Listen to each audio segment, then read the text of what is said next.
Hello दोस्तों। उम्मीद करता हूँ आप लोग बहुत अच्छे होंगे और जीवन में बहुत कुछ अच्छा कर रहे होंगे और ऐसे ही अच्छा करते रहेंगे। तो इसके पहले वाले क्लास में मैंने टाइप्स ऑफ प्रोसेस के बारे में बताया था, ठीक है। और जितना भी प्रोसेस है उसका मैंने एक छोटा सा ओवरव्यू दिया था। ये तो बस ट्रेलर है, अभी फिल्म अभी बाकी है मेरे दोस्त। क्वेश्चन में बोला था an ideal gas heated from 27 degree, ठीक है। एक आइडियल गैस है जिसे हीट किया जा रहा है, ठीक है। कितना डिग्री सी पे?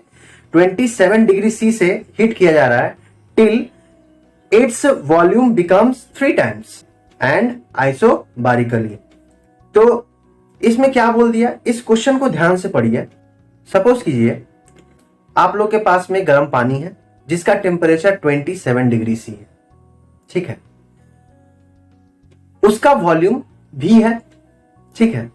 और कुछ एक ऐसा समय आता है उसका टेम्परेचर इंक्रीज हो जाता है ना डिक्रीज हो जाता है, ये आप लोग को बताना है।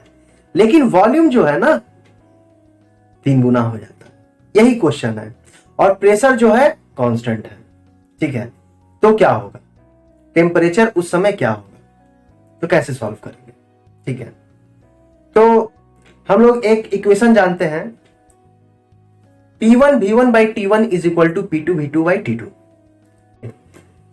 P1 V1 T1 P2 V2 T2 initial pressure, initial volume, initial temperature, final pressure, final temperature, final volume, ये था, ठीक है ना। अब यहां से हम लोग को क्या बोला है क्वेश्चन में, आइसोबारिकली। आइसोबारिकली का मतलब क्या होता है, प्रेशर हम कांस्टेंट रखेंगे।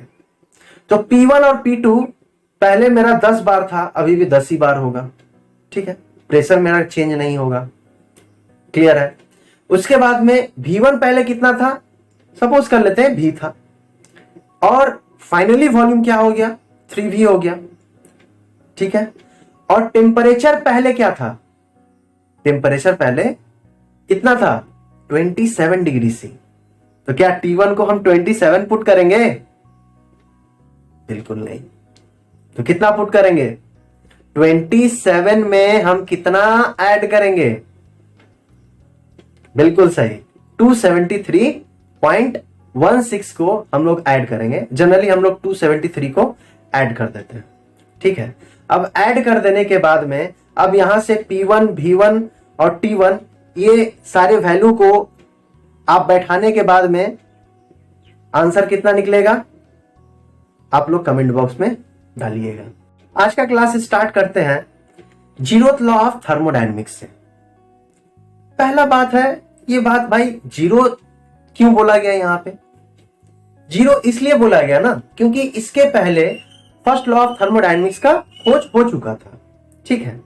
ये 1924 में डॉक्टर फॉलर बोल के एक साइंटिस्ट थे, ठीक है। उन्होंने ही इस लॉ को इंट्रोड्यूस किया था लोगों के सामने में। तो उस समय फर्स्ट लॉ का इंट्रोडक्शन हो चुका था, लेकिन ये जो लॉ है ये उससे भी ज्यादा बेसिक्स था, ठीक है। तो वो फर्स्ट था, तो इसलिए इसको जीरो बोल दिया गया, ठीक है। इसलिए इसका नाम पड़ गया जीरोथ लॉ ऑफ थर्मोडायनेमिक्स, ठीक है।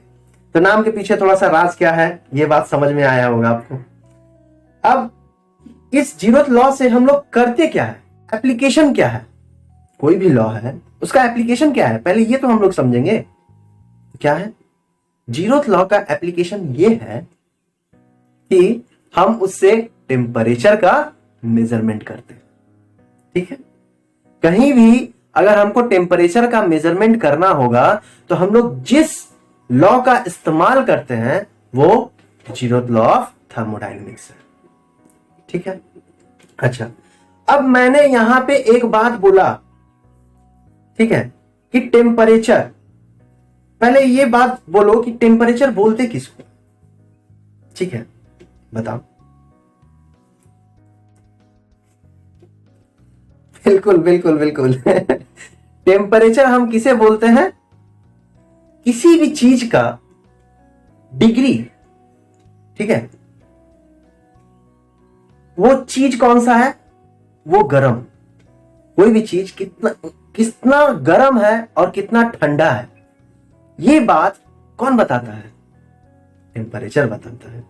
ठीक है, तो degree of hotness and coldness of body को ही क्या बोल सकते हैं?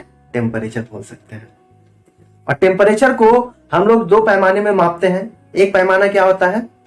केल्विन से मापते हैं, ठीक है, और डिग्री सी पे मापते हैं, ठीक है, यूनिट। ठीक है, तो डिग्री सी पे अगर हम मापेंगे तो क्या होगा, और केल्विन में मापेंगे तो क्या होगा? इसके पहले वाले लेक्चर में मैंने बोला है K is equal to degree C plus 273। एकदम सही। ठीक है, अब आ जाते हैं भाई जीरो लॉ में। लाइन से भटक गए थे, आ गए फिर। चलो ऐसे ही मुझे खींचा करो, ठीक है, लाइन से मैं भटक जाता हूं कभी कभी। ये ए बॉडी है, ये बी बॉडी है, ठीक है। अगर ए थर्मल इक्विलिब्रियम है बी के, ठीक है, ए थर्मल इक्विलिब्रियम है बी के, और कोई तीसरा बॉडी है, ठीक है, ये तीसरा बॉडी है सी है, और हम बोलते हैं कि ए बी के थर्मल इक्विलिब्रियम है, बी सी के थर्मल इक्विलिब्रियम है, तो ये बोलते हैं जनाब, जीरोथ लॉ ऑफ थर्मोडायनेमिक्स बोलते हैं कि ए भी सी के थर्मल इक्विलिब्रियम होगा। ठीक है, जैसे इसको मैं प्रैक्टिकली समझाता हूं। जैसे हीट का फ्लो जो होता है हायर से लोअर की तरफ में होता है। हीट का फ्लो का मतलब क्या? जैसे कोई बॉडी गर्म है तो गर्म से वो ठंडा होगा ना ठंडा से गर्म होगा? जनरली ये बताइए। बिल्कुल सही, गर्म से वो ठंडा की तरफ में जाएगा। तो हीट का फ्लो कहां से हो रहा है? गर्म से ठंडा की तरफ में। ठीक है, तो ये जो टेम्परेचर का मेजरमेंट है हम लोग यहीं पे कर लेते हैं। ठीक है, इस टेम्परेचर का मेजरमेंट हम लोग यहीं पे कर लेते हैं। कैसे? ये जितना डिफरेंस दिया, ठीक है, जैसे 30 डिग्री सी पे था, ठीक है, और नॉर्मल एटमॉस्फेयर का जो टेम्परेचर है 10 डिग्री सी है सपोज कीजिए, तो क्या होगा? हीट का जो फ्लो होगा 30 से 10 के बीच में होगा। ठीक है, 30 से 10 के बीच में जब होगा तो कब तक होगा? वो जो होगा 10 डिग्री सी तक ही होगा। तो इसे ही कहते हैं इक्विलिब्रियम। अब देखो यहां पे एटमॉस्फेयर का टेम्परेचर और सिस्टम का टेम्परेचर इक्वल हो गया। अब बताओ हीट का फ्लो होगा? नहीं होगा। तो इक्विलिब्रियम का मतलब आप लोगों को भी समझ में आ गया कि इक्वल हो जाना, बस और कुछ नहीं, इक्वल हो जाना। टेम्परेचर सराउंडिंग का मेरा 10 है तो यहां भी हम लोग का सिस्टम का भी टेम्परेचर मेरा 10 डिग्री सी हो जाएगा। ठीक है, अब हीट का तो फ्लो होगा नहीं। ठीक है, सीधी सी बात है। आप लोग पानी जब ऊपर से नीचे के तरफ में फ्लो कब तक होता है? जब तक दोनों का लेवल बराबर ना हो जाए। और एक बात बताइए, जहां से आप पानी का फ्लो करवा रहे हैं वहां का लेवल और यहां का लेवल दोनों का बराबर होगा तो पानी का फ्लो होगा? नहीं होगा। ठीक है, तो यही तो इक्विलिब्रियम हुआ ना। थर्मोमेट्रिक प्रॉपर्टी क्या है ये बताइए। मतलब थर्म का मतलब हीट, ठीक है, और प्रॉपर्टी मतलब हीट को मापने के लिए हम लोग किस चीज का यूज करते हैं? टेम्परेचर का। ठीक है, तो टेम्परेचर को मापने के लिए जिस प्रॉपर्टी का हम हेल्प लेते हैं उसे ही कहते हैं थर्मोमेट्रिक प्रॉपर्टी। बोलिए, जैसे कि अगर हमको टेम्परेचर को अभी मापना है, सराउंडिंग का टेम्परेचर कितना है, ठीक है, तो हम लोग डिग्री सेल्सियस में जब हम मापने के लिए जाएंगे तो वहां पे 0 डिग्री सी से लेते हैं ना फ़ारेनहाइट से लेते हैं। ठीक है, ऐसे कोई स्केल को ले लेते हैं और उसमें एक पैमाना जो होता है, कोई स्केल जो होता है, एक हम डिफरेंस पकड़ते हैं, एक अपर।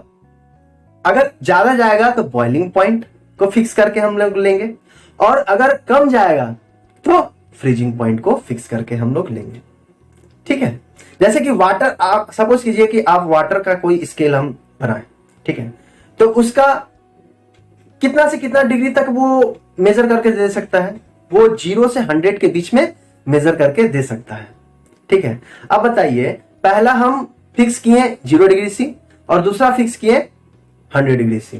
तो इसके बीच में हम कोई टेम्परेचर अगर मापना चाहें तो इस स्केल से माप सकते हैं, बिल्कुल माप सकते हैं। लेकिन अगर इससे कम अगर मापना हो तो हम लोग को थर्मामीटर का स्टैंडर्ड को चेंज करना पड़ेगा, कोई और पैरामीटर को लेना पड़ेगा जिसका टेम्परेचर, अगर हम फ्रीजिंग पॉइंट में जाते हैं तो 0 डिग्री सी से कम होना चाहिए, और अगर हम बॉइलिंग पॉइंट से ज्यादा जाते हैं, 100 डिग्री सी से ज्यादा जाते हैं, तो उसका टेम्परेचर जो है कितना होना चाहिए, 100 डिग्री से ज्यादा होना चाहिए। ठीक है, जैसे कि मान लीजिए अमोनिया गैस हम लोग यूज कर लेते हैं, तो 0 डिग्री सी से कम हम लोग यूज कर सकते हैं, तो यूज करते हैं। 100 डिग्री सी से ज्यादा अगर हम यूज करना चाहते हैं, एचजी वगैरह का यूज कर लेते हैं। तो बिफोर 1954 में हम लोग क्या करते थे, फिक्स टेम्परेचर कौन कौन सा रखते थे, क्या क्या क्या रखते थे, बॉइलिंग पॉइंट टेम्परेचर और फ्रीजिंग पॉइंट टेम्परेचर। ठीक है, और आफ्टर 1954 हम लोग एक ही टेम्परेचर को फिक्स करके हम लोग मापते हैं। ट्रिपल पॉइंट ऑफ वाटर वो कितना होता है, 0.01 डिग्री सी। अब यहां पे एक बात आ गया कि ट्रिपल पॉइंट क्या है। ठीक है, तो ट्रिपल पॉइंट क्या हो गया, बोलिए बोलिए। ट्रिपल पॉइंट वो पॉइंट है जहां पे वाटर का सॉलिड स्टेट, लिक्विड स्टेट और गैसियस स्टेट मतलब कि वेपर, ये तीनों क्या होता है, कोएग्जिस्ट करता है इक्विलिब्रियम में। मतलब कि अगर 0.01 डिग्री सी पे अगर हम उस वाटर का हम स्टेट पता करने के लिए जाएंगे, सब स्टेट क्या होगा, वहां पे एग्जिस्ट करेगा, सारा एग्जिस्ट करेगा। कोई भी ऐसा, हम वहां पे ठोस का भी गुण पाएंगे, लिक्विड का भी प्रॉपर्टी पाएंगे और गैस का भी प्रॉपर्टी पाएंगे। तो क्या हो गया, हम लोग क्या बोल सकते हैं, solid liquid vapour coexist in equilibrium. ठीक है, और इस चीज को पता करने के लिए एक साइंटिस्ट ने अपना एक फॉर्मूला दिया था जिसे बोलते हैं गिब्स फ्री एनर्जी इक्वेशन। ठीक है, इसमें क्या होता है कि टेम्परेचर को हम लोग कांस्टेंट रखते हैं और प्रेशर को कांस्टेंट रखते हैं। ठीक है, टेम्परेचर और प्रेशर आइसोथर्मल प्रोसेस होना चाहिए। आइसोथर्मल प्रोसेस में आप बोलिएगा कि आप टेम्परेचर कैसे कांस्टेंट रख सकते हैं। टेम्परेचर कांस्टेंट रखने का मतलब आइसोथर्मल प्रोसेस में हम एक बात हम बताए थे कि बहुत ज्यादा टेम्परेचर रखेंगे उसके बाद में कांस्टेंट कर देंगे। ठीक है, अच्छा, तो वो गिब्स फ्री एनर्जी इक्वेशन क्या था, P plus F is equal to C plus 2। ठीक है, P का मतलब क्या होता है, कितना फेज है, ट्रिपल पॉइंट में कितना फेज है, सॉलिड लिक्विड गैस, ये क्या हो गया, 3 फेज है यहां पे। ठीक है, उसके बाद में F क्या है, F का मतलब होता है डिग्री ऑफ फ्रीडम। ठीक है, और C का मतलब क्या है, कितना कंपोजिशन है वहां पे, +2। ठीक है, किन किन कंपोजिशन से मिलके वहां पे काम हो रहा है। ठीक है, तो अब देखो P का मतलब क्या, कितना स्टेट था, 3 स्टेट था। F हम लोग को निकालना है, C कितना हो गया, अब बताओ भाई, वाटर ही तो था, कंपोजिशन तो H2O के अलावा और कुछ है यहाँ पे, H2O तो H2O ही होगा ना, बिल्कुल सही।